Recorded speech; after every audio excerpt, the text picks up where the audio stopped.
सिर्फ 2 बिल दिए हैं, प्राइसिंग पॉलिसी का पता लगा पाओगे? So good morning everyone, this is JP sir. देखो यार, पहला क्वेश्चन बोल रहा है, क्या बोलना चाह रहा है? बहुत कुछ बोलना चाहता है। मैं आराम से नहीं पढ़ूंगा, थोड़ा स्पीड से पढ़ूंगा, लेकिन समझाऊंगा आराम से। क्या बात क्लियर है? तो पढ़ते हैं, क्या बोला जा रहा है। A learning platform charges a fix monthly fees and an additional cost per digital learning module assist. A student observe that when she assist 10 modules her bill was rupees 400. When she assessed 14 modules, her bill was rupees 500. If the monthly bill y depends on the number of modules assessed x according to the relation y equals to x plus b, find the value of a and b. देखो देखो देखो क्या बोल रहे हैं। एक कन्या है, शी लिखा मतलब एक कन्या होगी। तो एक सुंदर सी कन्या क्या कर रही है? कहीं लर्निंग प्लेटफॉर्म से पढ़ाई कर रही है। लर्निंग प्लेटफॉर्म क्या होता है? जैसे कि ये जहाँ से भी आप पढ़ रहे हो, आप आपके स्कूल से पढ़ रहे होगे, आप आपके कोचिंग से पढ़ रहे हो, इन्हें हम बोलते हैं लर्निंग प्लेटफॉर्म। आप मेरे यूट्यूब चैनल से पढ़ रहे हो, ये लर्निंग प्लेटफॉर्म है। आप ऑनलाइन प्लेटफॉर्म की बात करता हूँ, तो जैसे कि PW हो गया, नेक्स्ट टॉपर्स हो गया, अनअकैडमी हो गया, ये सारे के सारे क्या है? एक लर्निंग प्लेटफॉर्म है। तो ऐसा ही बोला गया कि भाई साहब एक लर्निंग प्लेटफॉर्म है जो कि कुछ मंथली फीस चार्ज करता है और डिजिटल लर्निंग मॉड्यूल्स भी प्रोवाइड करता है। डिजिटल लर्निंग मॉड्यूल्स क्या होते हैं? देखो, जैसे कि एक पूरा का पूरा चैप्टर है, उसमें से कुछ इंपॉर्टेंट क्वेश्चन निकाल दिए, उनको एक जगह चिपका दिया, एक जगह एक फाइल टाइप की बना दी, एक PDF बना दिया। अब वो PDF वो बेचते हैं, ठीक है। तो एक लड़की है जो कि उस प्लेटफॉर्म पे अगर पढ़ेगी, जैसे तुम PW पे या कहीं पे पढ़ रहे होगे, तो तुम्हें अच्छे से समझ आएगा। ध्यान से देखना, वो मंथली फीस चार्ज करते ही करते हैं और हर मॉड्यूल का एक्स्ट्रा चार्ज भी मांगते हैं। वैसे वो लोग नहीं मांगते, लेकिन ऐसा शायद मान लो कि एक प्लेटफॉर्म है जो कि एक्स्ट्रा चार्ज मांग रहा है हर एक मॉड्यूल का। अगर वो 10 मॉड्यूल खरीदती है 1 महीने में, तो उसका 1 महीने का चार्ज बन रहा है 400 रुपया। क्या भाई साहब? अगर वो एक महीने में 10 मॉड्यूल खरीदती है, तो उसका चार्ज बन रहा है 400 रुपया। अगर वही लड़की 1 महीने में भाई साहब 14 मॉडल खरीदे, कितने मॉडल खरीदे? 14 मॉड्यूल्स खरीदे, तो उसका चार्ज बन रहा है 500 रुपया। हमसे बोला गया बताओ ए और बी की वैल्यू क्या होगी? ए और बी की वैल्यू क्या होगी? और हमसे ये भी चीज़ बोल दी गई कि if the monthly bill Y, monthly bill जो बन रहा है, जो मंथली बिल बन रहा है उसको वाई मान लो, depends on the number of modules assist X. अच्छा, नंबर ऑफ मॉड्यूल्स एक्स मान लो, और एक रिलेशन होता है according to the relation Y equals to X plus B. इसके हिसाब से ध्यान से देखना, इसके हिसाब से हमें ए और बी की वैल्यू निकाल के बताना है। देखो ये क्या है भाई साहब? Y equals to X plus B, ये लीनियर रिलेशनशिप होता है। मैंने इंट्रोडक्शन वीडियो में बताया, लिंक डिस्क्रिप्शन में दे दिए। मैं बता देता हूँ क्या है भाई साहब। यहाँ पे जो चारों की चारों चीज़ें ना, इनमें कुछ स्पेशल क्वालिटीज़ होती है। मतलब ये किसी ना किसी चीज़ की वैल्यू होती है। क्या होती है बताता हूँ। हम किसको क्या मानते हैं? जो ए होता है, ए माना जाता है, ए को हम मानते हैं जो हमारी पर यूनिट, जो हमारा पर यूनिट चार्ज लगता है ना किसी भी क्वेश्चन में, उसे हम एज्यूम करते हैं ए। बी किस चीज़ को एज्यूम किया जाता है? फिक्स्ड चार्ज को। अगर मुझसे क्वेश्चन में कहीं बोला गया है फिक्स्ड चार्ज के बारे में, तो उसको मैं बी मानूंगा। एक्स क्या होता है? Number of units, number of units, जितनी भी यूनिट्स होंगी उसे मैं एक्स मानूंगा। और वाई होता है हमारा फाइनल आंसर, बोलो या फिर ऐसे बोल दो टोटल, फाइनल आंसर बोल दो या फिर टोटल चार्ज। अच्छा, ये बताना ज़रूरी था, मैंने इंट्रोडक्शन वीडियो में बताया समझाया। यहाँ बस तुम पढ़ लो। ए मतलब पर यूनिट चार्ज, बी मतलब फिक्स चार्ज, एक्स मतलब number of units, Y equals to final answer. ये किसी भी क्वेश्चन में, ऐसे टाइप के कोई भी क्वेश्चन है, ये तुम माइंड में फिक्स बिठा के रख लेना, ठीक है। तो ज़रा समझने की कोशिश करना क्या था।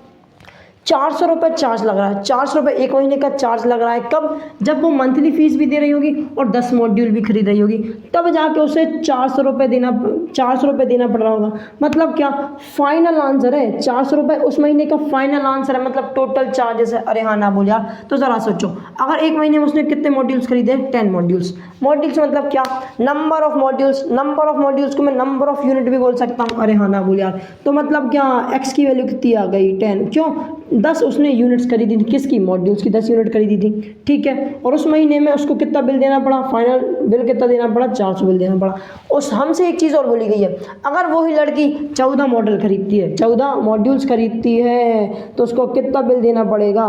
उसको टोटल बिल देना पड़ेगा 500। मतलब एक केस बन रहा है जब 10 मॉड्यूल्स में 400 बिल देगी, एक केस बन रहा है जब 14 मॉड्यूल्स में वो 500 बिल देगी। अरे हाँ ना बोल यार। अब बस एक्स और वाई की जो वैल्यू मिली ना, उसको इस रिलेशन में रखो और करते हैं क्या हो रहा है क्या नहीं हो रहा है वो पता करते हैं। देखो वाई की वैल्यू कितनी भाई साहब? वाई की वैल्यू 400 बराबर ए की वैल्यू नहीं लिखा रहने दो, ए बी के एक्स की वैल्यू कितना है? 10 है, प्लस बी की वैल्यू कितनी है? नहीं दी, लिखा रहने दो।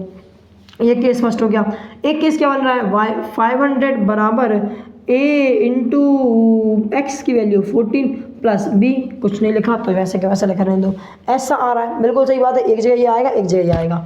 ओके, अब क्या इनसे कुछ इक्वेशन बन सकती है? हाँ बनेगी। सो 400 बराबर 10 इंटू ए, तो 10a प्लस बी, यहाँ पे 500 बराबर 14 इंटू ए हो जाएगा 14a प्लस बी। जो ये इक्वेशन 1 आई और इक्वेशन सेकंड हो, ये जो इक्वेशन आई इन दोनों को इक्वेशन फर्स्ट और इक्वेशन सेकंड नाम दे दो। अब ज़रा समझना, तुम्हें बताता हूँ क्या चीज़ होता है ऐसे टाइप के क्वेश्चन में। इन दो इक्वेशन में हम क्या करते हैं, एक इक्वेशन से किसी एक वेरिएबल की, अब इस ए और बी को जरा थोड़ी देर के लिए वेरिएबल ही मानो। क्या मानो? वेरिएबल ही मानो।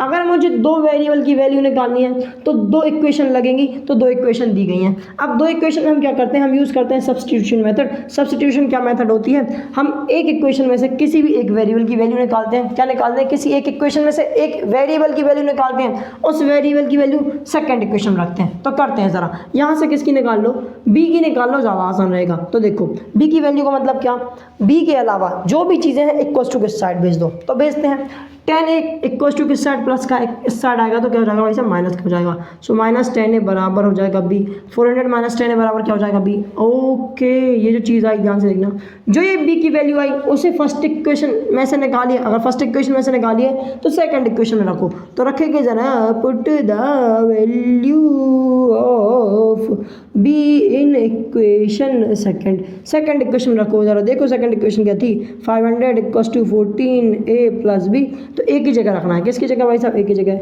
सो 500 बराबर 14 इंटू ए की वैल्यू नहीं लिखना, बी की वैल्यू है 14 इंटू ए प्लस बी की वैल्यू निकाली ना, तो बी की वैल्यू रखो। 400 माइनस 10a रख दी, बी की वैल्यू निकाली थी तो बी की वैल्यू रखेंगे।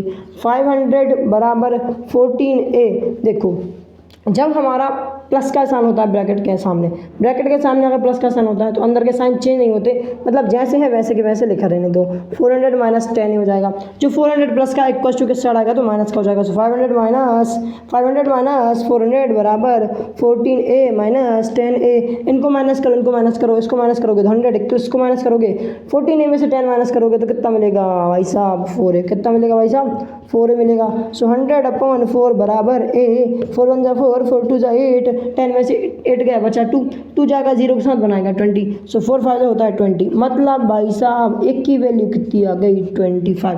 अच्छा, अब जो ये एक की वैल्यू आई उसे हम क्या करेंगे, उसे हम या तो इक्वेशन फर्स्ट में रखना चाहो तो इक्वेशन फर्स्ट में रख दो, सेकंड में चाहो तो सेकंड में रख दो, थर्ड में चाहो तो थर्ड में रख दो। थर्ड क्या होती है भाई साहब, ये बेसिकली इसको थर्ड बोलो। क्या है, अगर आप बी की वैल्यू ए की वैल्यू यहाँ पे रखोगे, इसको सॉल्व करने के लिए इस चीज़ को उठा करके इक्वल टू किस साइड लेके जाओगे, तो ऑलरेडी ये कर तो दिया हमने, तो डायरेक्ट यहाँ ना रख दें। अरे हाँ ना बोला तो यहीं पे रख दो डायरेक्ट। तो रखते हैं जरा, put the value of A in equation, A नहीं है भाई साहब, क्या है, ए है, ए हाँ जी ए है। Put the value of equation, put the value of A in equation third रखते हैं। सो 400 माइनस 10a बराबर भी एक ही जगह रखना है। सो 400 माइनस 10 इंटू 25 बराबर भी, सो 400 माइनस 10 से 25 को मल्टीप्लाई करोगे तो 250 आएगा। अरे कितना 250, अरे कितना 250, इसमें कोई शक क्वेश्चन से वाली बात नहीं है। 400 में से अगर तुम 250 माइनस करोगे तो क्या मिलेगा, 150, वो भी प्लस का साइन। किसके साथ भाई साहब, प्लस का साइन के साथ। तो देखो ए की वैल्यू कितनी आ गई, ए की वैल्यू आ गई 25 और बी की वैल्यू कितनी आ गई, बी की वैल्यू आ गई 150। यही वैल्यूज निकालनी थी, बिल्कुल सही बात है। अच्छा, इतना ही करना है क्वेश्चन में, लेकिन मुझसे पूछा तो नहीं गया, लेकिन फिर भी बता देता हूँ। ए क्या था, ए था भाई साहब पर यूनिट चार्ज। ए क्या था, पर यूनिट चार्ज, मतलब भाई साहब हर एक मॉड्यूल का चार्ज कितना लग रहा होगा, एक मॉड्यूल का चार्ज कितना लग रहा होगा, 25 रुपये लग रहा होगा। और अगर मैं बात करूँ फिक्स चार्ज की, फिक्स चार्ज मतलब क्या, मंथली चार्ज लग ही रहा था उसे ही हम फिक्स चार्ज मानेंगे, या फिक्स चार्ज वही तो होगा भाई साहब, मंथली चार्ज तो लगेगा ही लगेगा ना। चाहे तुम 14 मॉड्यूल खरीदो, 20 खरीदो, 25 खरीदो, 100 खरीदो, उससे क्या फ़र्क पड़ता है, फिक्स्ड चार्ज तो लगेगा ही लगेगा। मतलब मंथली फीस, मंथली फ़ी कितनी होगी, मंथली फ़ी कितनी होगी भाई साहब, 150 रुपये। अरे हाँ ना बोल यार, बस यही करना था, ये मैंने एक्स्ट्रा बता दिया, इसकी ज़रूरत नहीं है, और लिखते हो तो बहुत बढ़िया। बस स्क्रीनशॉट ले लो यार, वीडियो ज़रूर लंबी लेकिन समझ आ गया होगा, इन डेप्थ समझ आ गया होगा। अगर समझ आया, वीडियो पसंद आई, वीडियो को लाइक करो, चैनल सब्सक्राइब करो, और बता देना क्या मेरे बोलने की रफ्तार स्लो हो जाती है, बीच में स्पीड से बढ़ जाती है, या जैसी है वैसी चलने दूँ। जैसे मुझे लगता है कई बार ना मैं बहुत तेज़ बोलने लगता हूँ, तो अगर तुमसे सूटेबल है, तुम्हें सूटेबल हो तो मैं तेज़ बोलूँगा, नहीं तो स्लो कर दूंगा। वीडियो की लेंथ ज़रूर लंबी होगी। मिलेंगे नेक्स्ट वीडियो में, तब तक के लिए bye bye and have a good day.